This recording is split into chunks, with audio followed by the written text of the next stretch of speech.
ಯತೀಂದ್ರ ಸಿದ್ದರಾಮಯ್ಯ ನೋಡಿ, ಯತೀಂದ್ರಗೆ ಮೆದುಳಿಗೂ ನಾಲ್ಗೆಗೂ ಲಿಂಕೇ ಇಲ್ಲ. ಎಲ್ಲ ಒಂದು ಕಡೆ ನಿರಂತರವಾಗಿ ಸದಾ ಸುದ್ದಿಲಿರ್ಬೇಕಂತ ಹೇಳಿ ವಿವಾದಾತ್ಮಕ ಹೇಳಿಕೆಗಳನ್ನು ಯತೀಂದ್ರ ಕೊಡ್ತಾ ಇದ್ದಾರೆ. ನಾನು ಕೇಳ್ತೀನಿ ಯತೀಂದ್ರ ಅವರಿಗೆ, ಚುನಾವಣೆ ಆಯೋಗ ಒಂದು ಸಾಂವಿಧಾನಿಕ ಸಂಸ್ಥೆ, ರಾಜ್ಯಪಾಲರು, ರಾಷ್ಟ್ರಪತಿಗಳು, ಚುನಾವಣೆ ಆಯೋಗ, CBI ಇರ್ಬೋದು, ED ಇರ್ಬೋದು, ಸಾಂವಿಧಾನಿಕ ಸಂಸ್ಥೆಗಳು. ಯತೀಂದ್ರ ಭಾಳ ಎಳಸು ರಾಜಕಾರಣದಲ್ಲಿ, ಎಲ್ಲ ಒಂದು ಕಡೆ ಲೈಮ್ ಲೈಟಿಗೆ ಬರಬೇಕು, ಸದಾ ಸುದ್ದಿಲಿ ಇರಬೇಕಂತೇಳಿ ಇಂಥ ವಿವಾದಾತ್ಮಕ ಹೇಳಿಕೆಗಳನ್ನು ಕೊಡ್ತಾ ಇದ್ದೀನಿ. ನಾನು ಯತೀಂದ್ರ ಅವ್ರಿಗೆ ಕೇಳ್ತೀನಿ, ನೋಡಿ, ವೋಟ್ ಚೋರಿ ಕಾಂಗ್ರೆಸ್ ಅಧಿಕಾರಕ್ಕೆ ಬಂದಾಗಿಂದ ಕತ್ತಲು ರಾತ್ರಿ ಈ ದೇಶದ ಜನರಿಗೆ ಕಲಿಸಿದ್ದು ನೀವು. ಭ್ರಷ್ಟಾಚಾರ, ಹಣ ಹಂಚಿ ರಾಜ್ಯಕ್ಕೆ ಅಧಿಕಾರಕ್ಕೆ ಬಂದಂಥವ್ರು ನೀವು. ಆಯಿತು, ರಾಹುಲ್ ಗಾಂಧಿ ಅವರು ಹೇಳಿಕೆ ಕೊಡ್ತಾರಲ್ಲ, ಇಷ್ಟು ವರ್ಷ ದೇಶದಲ್ಲಿ ನೀವೇ ತಾನೇ ಆಡಳಿತ ಮಾಡಿದ್ದು, ಆವಾಗ ಮತಗಳತನ ನೀವೇ ಮಾಡಿದ್ದಾನೆ. ಹಣಬಲ, ತೋಳ್ಬಲ, ಅಧಿಕಾರ ಬಲ ದುರುಪಯೋಗ ಮಾಡಿಕೊಂಡು ಇಷ್ಟು ವರ್ಷ ಅಧಿಕಾರ ಮಾಡಿದ್ರಿ ದೇಶದಲ್ಲಿ. ಈ ದೇಶದ ಪ್ರಜ್ಞಾವಂತ ಮತದಾರರು ನಿಮಗೆ ಕಪಾಳ ಮೋಕ್ಷ ಮಾಡಿ ಲೋಕಸಭೆಯಲ್ಲಿ ಪ್ರತಿಪಕ್ಷ ನಾಯಕ ಸ್ಥಾನ ಅವಕಾಶದಲ್ಲಿ ಆ ರೀತಿ ಮಾಡಿದರು. ಇನ್ನೂ ಬುದ್ಧಿ ಬಂದಿಲ್ಲ. ಏನಿದೆ ಆರೋಪ? ನೀವೇ ತಾನೇ ಮತಗಳತನ ಮಾಡಿದ್ದು. ಯಾವುದೇ ಸಾಕ್ಷ್ಯ ಆಧಾರಗಳಿಲ್ಲ. ರಾಜ್ಯದಲ್ಲಿ 2023ಕ್ಕೆ 138 ಸೀಟ್ ಬಂದ್ವಿ ಅಂತೇಳಿ ಹಿಂಗೆ ಬಿಂಬಿಸ್ತೀವಿ, ಎದೆ ಉಬ್ಬಿಸಿ ಹೇಳ್ತಿರಲ್ಲ, ಅವಾಗ ನೀವು ಮತಗಳತನ ಮಾಡಿದ್ದೀರಾ? ನಾವು ರಾಜ್ಯದಲ್ಲಿ ಸೋತು ಸಹ ಗೌರವದಿಂದ ಜನಾದೇಶಕ್ಕೆ ಗೌರವವನ್ನು ಕೊಟ್ಟು ತಲೆಬಾಗಿ ನಾವು ಪ್ರತಿಪಕ್ಷವಾಗಿ ಕೆಲಸವನ್ನು ಮಾಡ್ತಾ ಇದ್ದೀವಿ. ಯತೀಂದ್ರ ಅವರೇ, ಇದನ್ನು ಬಿಡಬೇಕು, ಅನಗತ್ಯವಾಗಿ ಆರೋಪ ಮಾಡೋದು.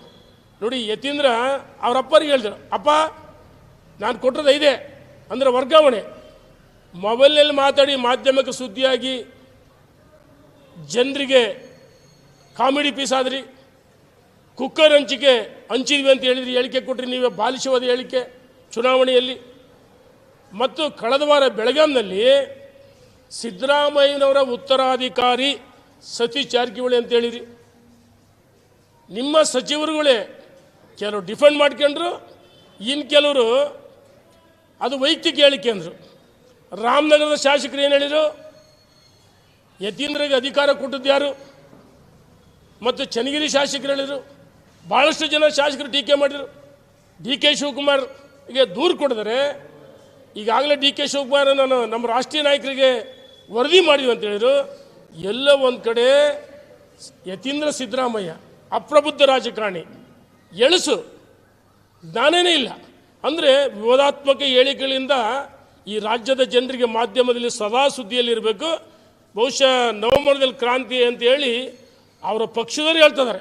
ಹಾಗಾಗಿ ಎಲ್ಲ ಒಂದು ಕಡೆ ಮುಂದೆ ಉನ್ನತ ಹುದ್ದೆ ಅಲಂಕರಿಸ್ಬೇಕಂತೇಳಿ ಈ ರೀತಿ ವಿವಾದಾತ್ಮಕ ಹೇಳಿಕೆಗಳಿಂದ ಫ್ರಂಟ್ ಲೈನಿಗೆ ಬರ್ಬೇಕಂತೇಳಿ ವಿವಾದಾತ್ಮಕ ಹೇಳಿಕೆಯಿಂದ ಕೊಡ್ತಾ ಇದ್ದಾರೆ. ಇದು ಅತ್ಯಂತ ಖಂಡನೀಯ. ಚುನಾವಣಾ ಆಯೋಗದ ಆಯುಕ್ತರ ಬಗ್ಗೆ ನೀವು ರಾಜಕೀಯ ಪುಡಾರಿ ಅಂತ ಹೇಳ್ತಾರಲ್ಲ, ನಿಮ್ಮ ಪಕ್ಷ ಪುಡಾರಿ ಪಕ್ಷ. ಅಧಿಕಾರಕ್ಕೆ ಬಂದಂಥವ್ರು ಸ್ವಜನ ಪಕ್ಷಪಾತ, ಭ್ರಷ್ಟಾಚಾರಕ್ಕೆ ಮತ್ತೊಂದು ಹೆಸರು ಕಾಂಗ್ರೆಸ್. ಹಾಗಾಗಿ ಈ ಹೇಳಿಕೆಯನ್ನು ಖಂಡಿಸ್ತೀವಿ, ತಕ್ಷಣ ವಾಪಸ್ ಪಡಿಬೇಕು. ಎಲ್ಲ ಒಂದು ಕಡೆ ಏನು ಯತೀಂದ್ರ ಸಿದ್ದರಾಮಯ್ಯನವರು ಬೆಳಗಾವಿನಲ್ಲಿ ಹೇಳಿಕೆ ಕೊಟ್ಟರೆ, ಅವ್ರ ಹೇಳಿಕೆ ಅಲ್ಲ, ಇದನ್ನು ಡೈವರ್ಟ್ ಮಾಡೋಕ್ಕೋಸ್ಕರ ಸಿದ್ದರಾಮಯ್ಯನವರು ಸ್ವತಃ ಅವ್ರ ಮಗನ ಬಾಯಲ್ಲಿ ಹೇಳ್ತಾರೆ.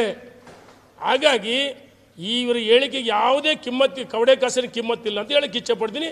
ತಕ್ಷಣ ಚುನಾವಣೆ ಆಯೋಗದ ಮುಖ್ಯ ಆಯುಕ್ತರ ಅವ್ರಿಗೆ ಕ್ಷಮೆ ಕೇಳಬೇಕು, ದೇಶದ ಜನರಿಗೆ ಬೇಸರ ಕ್ಷಮೆ ಕೇಳಬೇಕು. ಅದು ಒಂದು ಸಾಂವಿಧಾನಿಕ ಸಂಸ್ಥೆ ಮೇಲೆ ಆರೋಪ ಮಾಡ್ತಂದರೆ ಇವರು ಯಾವ ರೀತಿ ಭ್ರಷ್ಟರು ಅಂತ ಹೇಳಿಕೆ ನಾನು ಇಚ್ಛೆ ಪಡ್ತೀನಿ.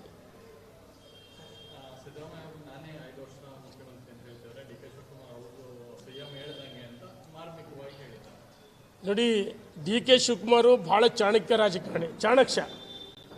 ಅವರು ಸೈಲೆಂಟ್ ಕಿಲ್ಲರ್. ಯಾರ್ಯಾರು ಹೇಳಿಕೆಗಳನ್ನು ಎಲ್ಲಿ ತಲುಪಿಸ್ಬೇಕು, ರಾಜಣ್ಣ ಹೇಳಿದಾಗ ಹೈಕಮಾಂಡ್ಗೆ ಯಾವ ರೀತಿ ವರದಿ ಮಾಡಿದರು, ರಾಜಣ್ಣ ತಲೆದಂಡ ಆಯಿತು, ಅಪಮಾನ ಆಯಿತು, ರಾಜೀನಾಮೆ ಕೊಡಲಿಲ್ಲ, ಕಿತ್ತಿ ಬಿಸಾಕಂತೇಳಿ ರಾಹುಲ್ ಗಾಂಧಿ ಅಂತೇಳಿ ಒಬ್ಬ ವಾಲ್ಮೀಕಿ ಸಮಾಜದ ನಾಯಕನಿಗೆ silent killer D K Shivakumar ಅವ್ರು ಯಾವುದೇ ಹೇಳಿಕೆ ಪ್ರತಿಕ್ರಿಯೆ ಕೊಡಲ್ಲ. ಯಾವ ರೀತಿ ಎಲ್ಲಿ ವರದಿ ಕೊಡೋಕ್ಕೋ ಅವರ ಹೈಕಮಾಂಡನ್ನು ಚೆನ್ನಾಗಿ ಇಟ್ಕೊಂಡ್ಬಿಡ್ತಾರೆ.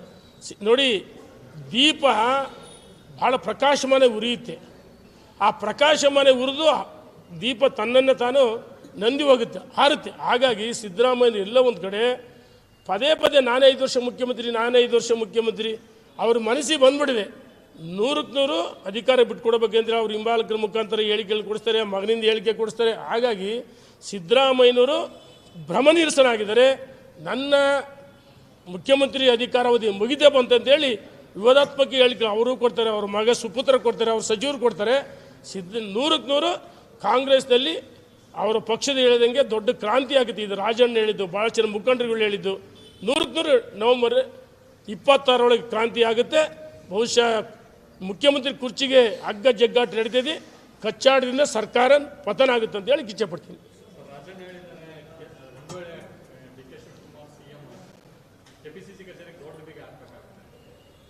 ನೋಡಿ, ಈಗ ಸಿದ್ದರಾಮಯ್ಯನವರು, ಜಿ ಪರಮೇಶ್ವರ್, ಕೆಲವು ಸಚಿವರು ಹೇಳಿದರು ಶಾಸಕರ ಸಂಖ್ಯಾಬಲ ಆಧಾರದ ಮೇಲೆ ಮತ್ತು ಹೈಕಮಾಂಡ್ ಆಶೀರ್ವಾದ ಬೇಕಂತ ಹೇಳಿದರು. ಡಿ ಕೆ ಶಿವಕುಮಾರ್ ವ್ಯತಿರಿಕ್ತವಾಗಿ ಶಾಸಕರ ಸಂಖ್ಯಾಬಲ ಅವಶ್ಯಕತೆ ಇಲ್ಲ, ಹೈಕಮಾಂಡ್ ಆಶೀರ್ವಾದ ಇದ್ದರೆ ಸಾಕು ಅಂತ ಹೇಳಿದರು. ಎಲ್ಲ ಒಂದು ಕಡೆ ರಾಜಣ್ಣ ಮತ್ತು ಕೆಲವ್ರಿಗೆ ಅನಿಸಿದೆ ಡಿ ಕೆ ಶಿವಕುಮಾರ್ ಲಕೋಟೆ ಸಂಸ್ಕೃತಿ ಹಿಂದೆ ವೀರಪ್ಪ ಮೊಯ್ಲಿ ಆಗಿದ್ದಿಲ್ಲ, ಹೈಕಮಾಂಡ್ ಚೀಟಿ ಮುಖಾಂತರ ಡಿ ಕೆ ಶಿವಕುಮಾರ್ ಮುಖ್ಯಮಂತ್ರಿ ಆಗೇ ಆಗ್ತಾರೆ ಅಂತೇಳಿ ಅವರಿಗೆ ಕನ್ಫರ್ಮ್ ಆಗಿದೆ.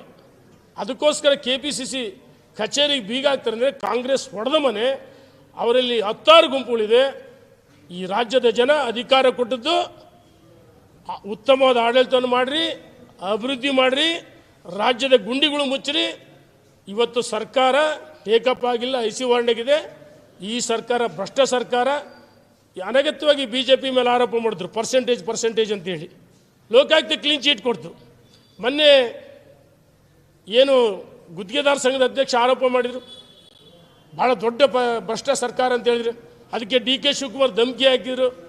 ಯಾವ ರೀತಿ ಈ ಸರ್ಕಾರ ಭ್ರಷ್ಟಾಚಾರದಲ್ಲಿ ತೇಲಾಡ್ತದೆ, ಅದಕ್ಕೋಸ್ಕರ ರಾಜಣ್ಣ ಅವ್ರ ಹೇಳಿಕೆ 100ಕ್ಕೆ 100 ಸತ್ಯ. ಡಿ ಕೆ ಶಿವಕುಮಾರ್ ಮುಖ್ಯಮಂತ್ರಿ ಆಗ್ತಾರೆ ಅಂತೇಳಿ ಅವ್ರಿಗೆ ಮನವರಿಕೆ ಆಗಿದೆ. ಬೀಗ ಹಾಕಿದ್ರೆ ಹಾಕ್ಬೋದು, ಹೇಳೋಕ್ಕಾಗಲ್ಲ. ಅದು ಹೊಡೆದ ಮನೆ ಕಾಂಗ್ರೆಸ್ ಅಂತ ಹೇಳಕ್ಕೆ ಇಚ್ಛೆ ಪಡ್ತೀನಿ. ಧನ್ಯವಾದಗಳು.